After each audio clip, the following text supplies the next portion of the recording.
বন্ধুরা, ফাল্গুনির রান্নাঘরে আপনাদের সবাইকে স্বাগত। আবারও চলে এলাম আপনাদের কাছে অন্য এক রেসিপি নিয়ে। তা আজকে আমি বানাবো একদম সেরা সেরা স্বাদের লাউ চিংড়ি।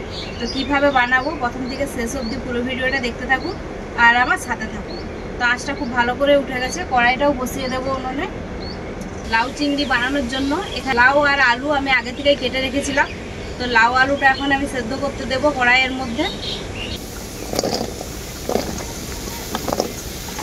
লাউ থেকে যেহেতু জল বেরোবে তাই অল্পই জল দিচ্ছি। আর লাউটাও কিন্তু একদম নরম কচি লাউ।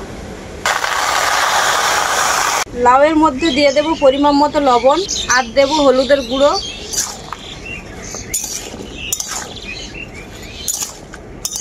এরপর আমি লাউটাকে ঢাকা দিয়ে খুব ভালো করে সেদ্ধ করে নেব। ওইদিকে লাউটা সেদ্ধ হতে থাক আর আমি এখানে নিয়েছি একটা বাটির মধ্যে আমি কিছু গুঁড়ো মশলা ভিজিয়ে দেব। ধনে গুঁড়ো, জিরে গুঁড়ো, শুকনো লঙ্কার গুঁড়ো, হলুদ গুঁড়ো একসাথে জল দিয়ে মশলাটাকে আমি ভিজিয়ে দেব।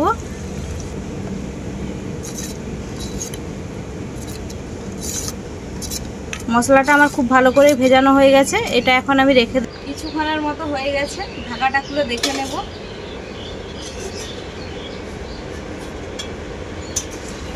লাউটা তো খুব ভালো করে সেদ্ধ হয়ে গেছে, জলটাও শুকিয়ে গেছে। এখন আমি এই লাউটা নামিয়ে নেব। সেদ্ধ করা লাউটা নামানোর পর কড়াইটা আবারও বসিয়ে দিয়েছি উনুনে। কড়াইতে দিয়ে দেব সরষের তেল। তেলটা গরম হতে থাক আর এখানে নিয়েছি আমি চিংড়ি মাছটাই লবণ হলুদ মাখিয়ে নেব।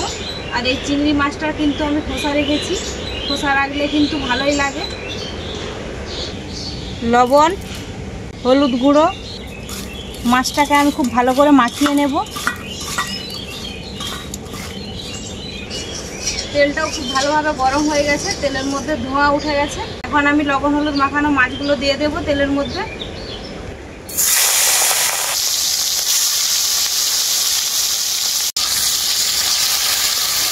মাছগুলোকে আমি খুব ভালো করেই ভেজে নেব।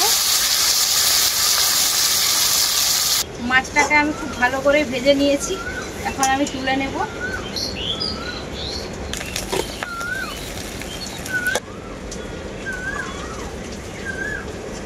মাছ ভাজা ওই তেলের মধ্যেই দিয়ে দেব দুটো তেজপাতা আর দেব দারুচিনি, এলাচ। এরপর আমি দিয়ে দেব কেটে রাখা পেঁয়াজ।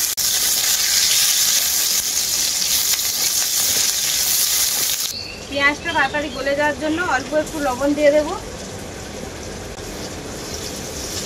এরপর আমি পেঁয়াজটাকে খুব ভালো করে ভেজে নেব।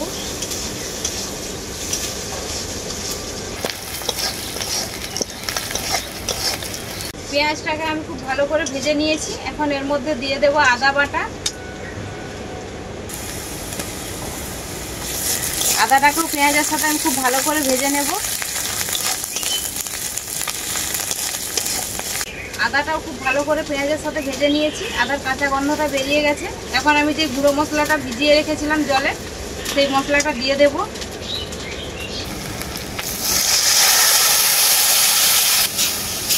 এরপর আমি মশলাটাকে খুব ভালো করেই কষিয়ে নেব। মশলাটাকে আমি খুব ভালো করেই কষিয়ে নিয়েছি। এখন এর মধ্যে দিয়ে দেব কাজু বাদাম বাটা।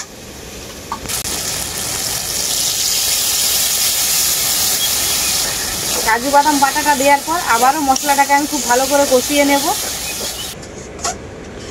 কাজু বাদাম বাটা দেওয়ার পরে মশলাটাকে আমি আবারও খুব ভালো করে কষিয়ে নিয়েছি। এখন এর মধ্যে দিয়ে দেব সেদ্ধ করা লাউ আর আলু।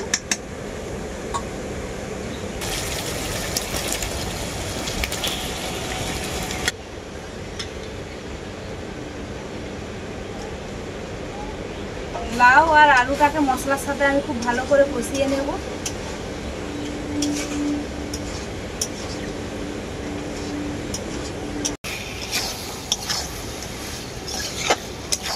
আলু আর লাউটাকে মশলার সাথে আমি খুব ভালো করে কষিয়ে নিয়েছি। খুব সুন্দর একটা গন্ধ বেরোচ্ছে। এখন এর মধ্যে দিয়ে দেব পরিমাণ মতো জল।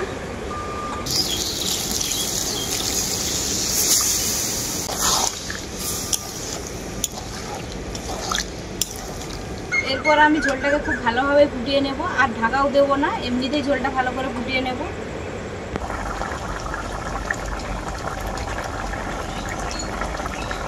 জল দেওয়ার পরে ঝোলটাকে আমি খুব ভালো করে ফুটিয়ে নিয়েছি। এখন ভেজে রাখা চিংড়ি মাছটা এর মধ্যে দিয়ে দেব।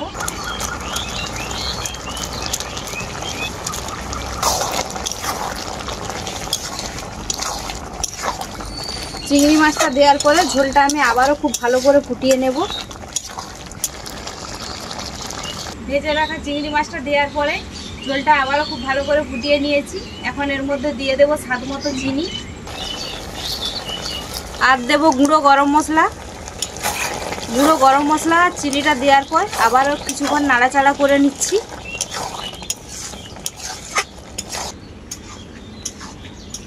লাউ চিংড়ির রেসিপিটা এখন আমার পুরোপুরিভাবেই রেডি।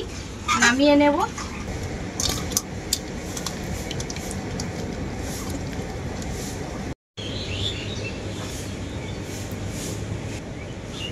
লাউ চিংড়িটা আমি গরম ভাতের সাথে মেখে খাবো।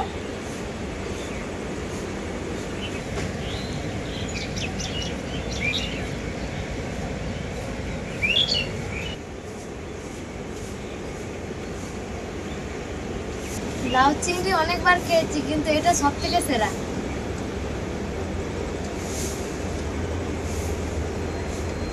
লাউ চিংড়ির রেসিপিটা দারুণ লাগছে। এর মধ্যে কাজু বাদামের ফ্লেভারটাও পাওয়া যাচ্ছে, খুবই সুস্বাদু লাগে। এরপর আমি চিংড়ি মাছটা খাবো। চিংড়ি মাছটা আমার ভীষণই প্রিয়।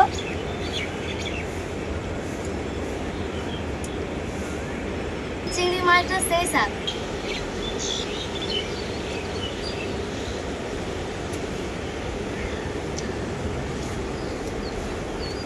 পূজা, কেমন হয়েছে লাউ চিংড়ির রেসিপি? লাউ চিংড়ির রেসিপিটা দারুণ হয়েছে কাকু, তোমার হাতে জাদু আছে। তো বন্ধুরা, আপনারা দেখলেনই তো কিভাবে বানালাম লাউ চিংড়ির এই রেসিপিটা। খুবই সহজ, কিন্তু খেতে কিন্তু সেরা স্বাদে একদম। তো আপনারাও এইভাবে বাড়িতে বানাবেন, বানিয়ে খেয়েই আমাকে কমেন্ট করে জানাবেন যে লাউ চিংড়ির রেসিপিটা কেমন হয়েছে। ভিডিও ভালো লাগলে লাইক, শেয়ার, সাবস্ক্রাইব অবশ্যই করে দেবেন। যারা যারা নতুন আমার ভিডিওটা দেখছেন, এখনও অবধি সাবস্ক্রাইব করেননি, তারাও আমার ভিডিওটা সাবস্ক্রাইব করে আমার পাশে থাকবেন। প্রত্যেক দিনের মতো আজকেও বলছি, আপনারা ভালো থাকবেন, সুস্থ থাকবেন, নিজেদের খেয়াল রাখবেন।